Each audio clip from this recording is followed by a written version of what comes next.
Selamat datang dan selamat kembali ke video cikgu.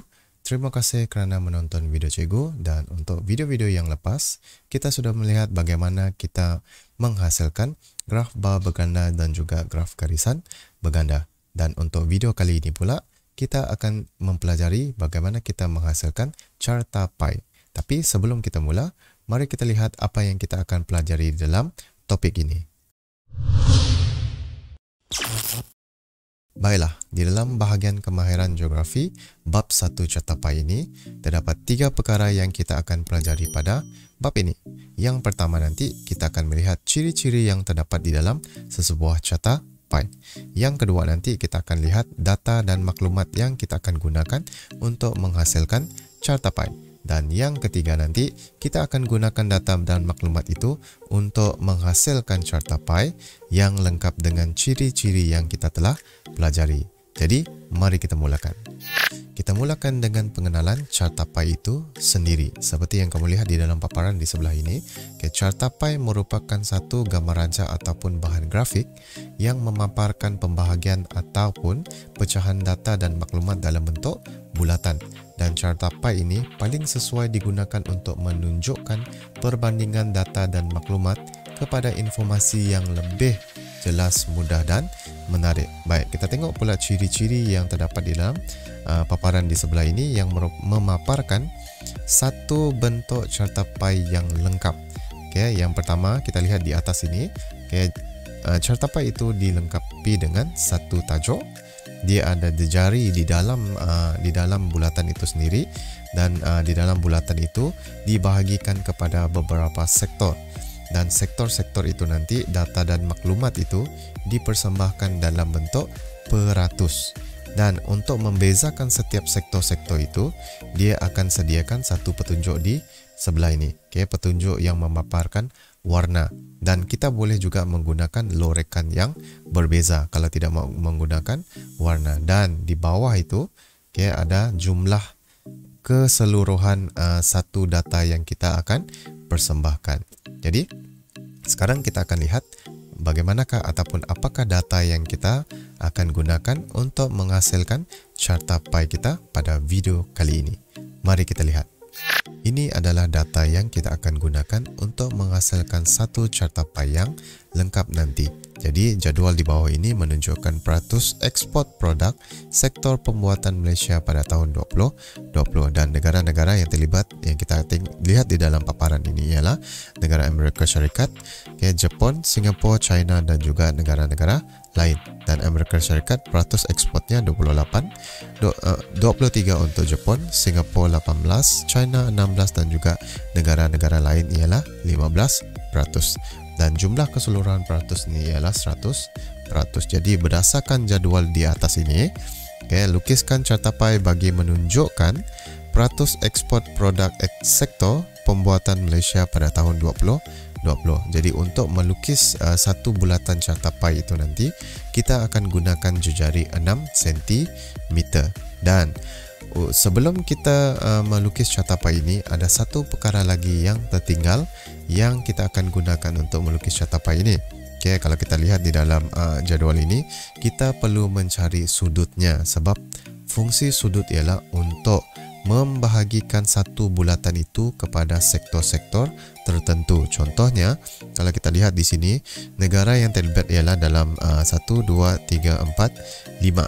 5 negara yang terlibat itu kita akan bahagikan nanti bahagian-bahagian sektornya di dalam satu bulatan carta pi itu dengan menggunakan sudut yang kita cari. Jadi cara untuk menghasilkan sudut ini ialah cara untuk mengira sudut itu cikgu sudah letakkan di bawah ini, di mana jumlah peratus setiap daripada negara yang terlibat ini dibahagikan dengan 100%. Selepas itu, jawapannya nanti kita akan darab dengan 360 darjah. Kenapa kita kena darabkan dengan 360 darjah? Sebab satu bulatan mewakili 360 darjah. Jadi satu bulatan itu jumlah dia 360 darjah. Jadi kita lihat di sini, kita kira yang pertama, 28 bahagi 100 darab dengan 360, jumlahnya ialah, kalau kita tengok jumlahnya, cikgu akan isikan jumlah-jumlahnya di ruangan ini nanti. Jadi kita kira sekarang jumlah-jumlahnya. Kalau kita lihat Amerika Syarikat 28 bahagi dengan 100 darab dengan 360 darjah, dan jumlahnya ialah 100 jap. Jumlah dia 100. Selepas itu untuk Jepun 23 bahagi dengan 100 darab dengan 360 darjah, dia memperolehi 83. Untuk Singapura pula 65, dan untuk China pula 58. Yang terakhir ialah negara-negara lain 15%. Jadi sudutnya ialah 54. Jumlah keseluruhannya kalau kamu tambah daripada 100 hingga 54 ini, jumlah dia mestilah 360 darjah. Jadi untuk menghasilkan satu bulatan yang lengkap, jadi jumlahnya 360 darjah. So sekarang kita akan gunakan data yang di dalam jadual ini untuk menghasilkan satu carta pai yang lengkap dengan ciri-ciri yang kita lihat pada awal video ini tadi. Mari kita melukis carta pai ini. Baiklah, sekarang cikgu akan tunjukkan bagaimana kita akan menghasilkan satu carta pai yang lengkap. Jadi kita akan gunakan data yang tadi yang di atas ini. Kita akan gunakan data itu untuk melukis satu carta pai yang lengkap dengan ciri-ciri yang kita lihat pada awal video ini tadi. Jadi untuk memulakan melukis carta pai, kita kena mulakan dengan tajuknya dahulu. Jadi tajuk carta pai kita tadi ialah peratus ekspor produk sektor pembuatan Malaysia pada tahun 2020. Jadi kita akan tuliskan tajuknya di ruangan atas ini.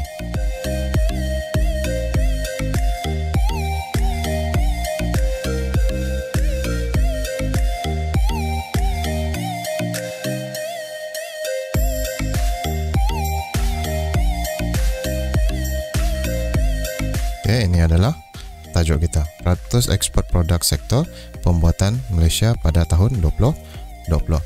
Jadi untuk memulakan untuk melukis carta pai ini, kita kena lihat balik jejari yang diberikan tadi.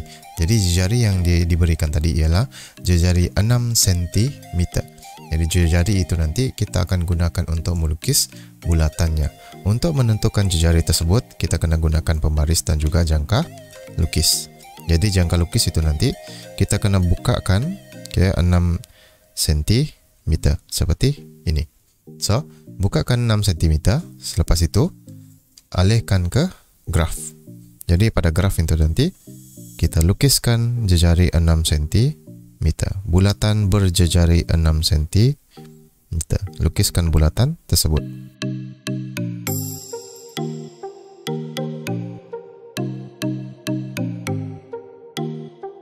Baiklah, satu bulatan berjejari 6 cm sudah kita lukis.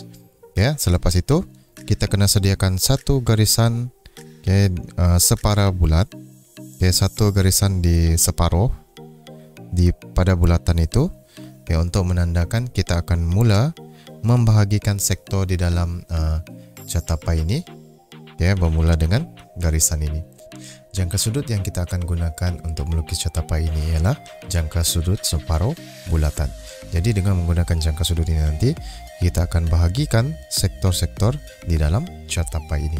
Baik, sekarang untuk memulakan membahagikan sektor-sektor itu, kita kena mulakan dengan angka yang tertinggi, selepas itu diakhiri dengan angka yang terendah. Di mana kalau kita lihat di dalam jadual di atas ini, angka yang tertinggi ialah 100 darjah.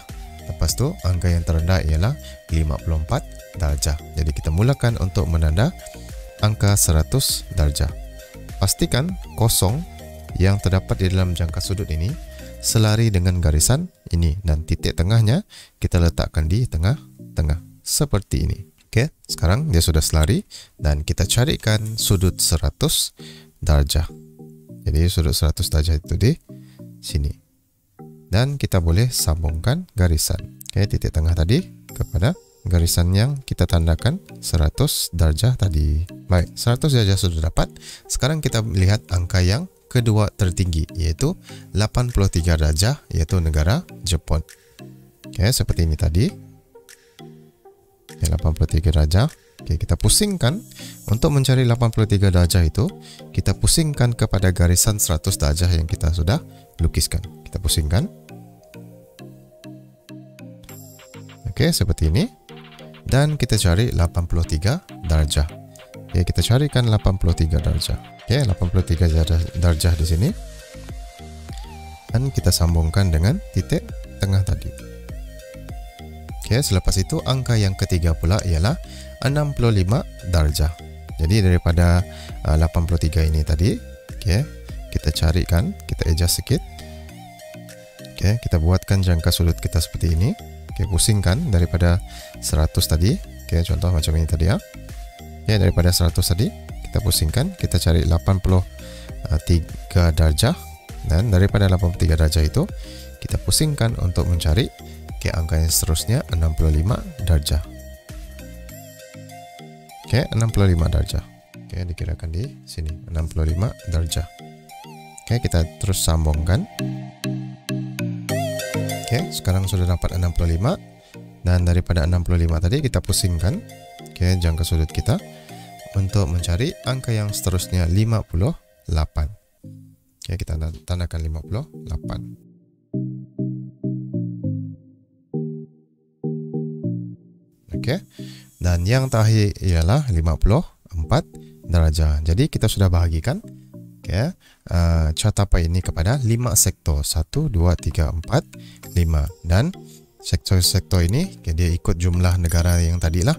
So sektor yang pertama ini ialah Amerika Syarikat, yang kedua ialah Jepun, yang ketiga ialah China, yang keempat pula yang ketiga tadi ialah Singapura. Salah, maaf. Okey, yang ketiga ialah Singapura, yang keempat ialah China, dan yang kelima ialah negara-negara lain. Jadi selepas itu kita tuliskan peratus di dalam sektor-sektor tadi yang kita sudah bahagikan, bermula dengan 100%. Di dalam ini perlu kita tuliskan peratus. Peratus. Okey, 100%. Lepas itu 83, maaf. Okey, selepas itu 65. Okey, yang terakhir ialah 54. Okey, so sekarang kita separuh siap. Okey, kita ada lagi untuk perkara yang kita perlu buatkan. Okey, untuk membezakan setiap sektor-sektor yang kita sudah lukiskan ini, kita bezakan dengan menggunakan lorekan.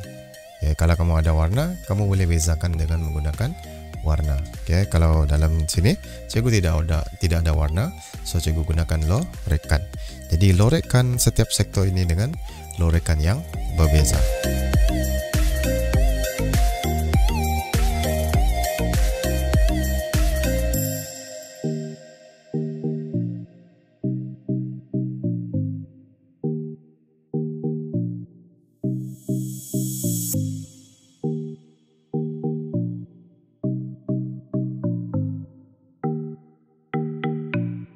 Baiklah, untuk sektor yang terakhir ini cikgu biarkan kosong.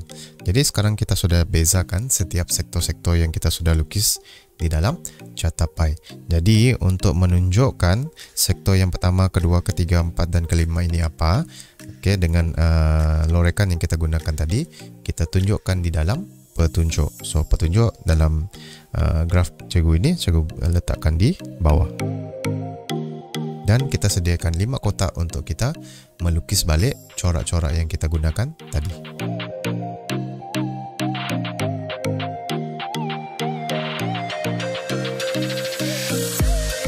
Okey, so peta ini kita isikan corak-corak yang kita gunakan.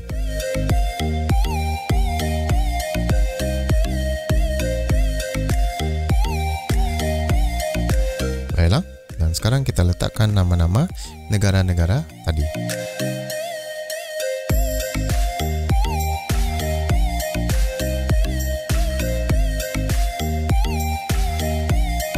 Oke, so sekarang kita sudah siapkan petunjuk.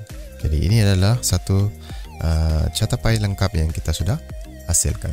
Kalau kita lihat, ini ada tajuk, dia ada pembahagian sektor, dia ada jumlah setiap sektor, dan dia ada setiap sektor itu dibezakan dengan menggunakan corak-corak yang ada. Lepas itu, corak-corak itu tadi kita letakkan di dalam petunjuk. Okey, so ini adalah satu graf catapai yang lengkap. Jadi itulah tadi berkenaan dengan topik bab 1, iaitu kita mempelajari berkenaan dengan catapai. Jadi sekarang kita lihat balik apa yang kita sudah belajar di dalam topik carta pie ini tadi. Yang pertama tadi kita sudah lihat berkenaan dengan ciri-ciri yang terdapat di dalam carta pie. Yang kedua tadi kita sudah lihat berkenaan dengan data yang kita akan gunakan untuk menghasilkan carta pie. Dan yang ketiga, kita ambil data itu tadi dan kita akan gunakan untuk menghasilkan satu carta pie yang lengkap dengan ciri-ciri yang kita sudah pelajari tadi. Semoga kita berjumpa lagi di video cikgu yang seterusnya. Keep safe, teruskan belajar dan jangan lupa buku. Ulang kaji. Okay? Bye-bye.